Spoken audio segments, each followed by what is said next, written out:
We did not use instruments in the ancient Christian church. There's no evidence we used musical instruments in worship in the apostolic church. You shouldn't just assume that we did. There's no evidence that we did. In fact, the evidence is that we didn't. And we know for a fact, this is not supposition or speculation, we know that the ancient Christian church did not use musical instruments for many, many centuries. It's the old idea, history was that I think in the 8th centuries, in the 750s, 754 or 56 AD, in Spain, the Pope was said to have licensed one organ to be used. Now that story is being challenged somewhat, and it's even possible that the Western Church didn't start using musical instruments until much later, the 11th century, perhaps. So that when the Reformation, and particularly the Reformed churches in the Reformation, rejected the use of musical instruments, and again, this is pretty much universal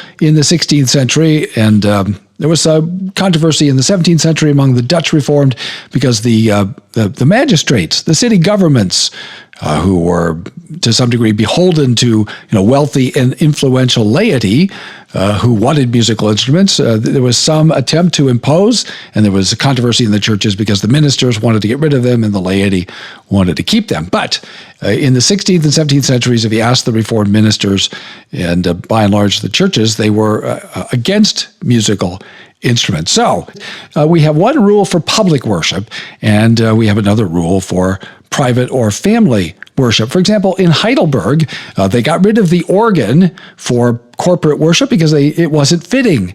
It was a type and a shadow from the Old Testament, and so they got rid of it. But they said, you can use them in school, that's fine, and you can have them at home, but you can't impose this on the people in corporate public worship.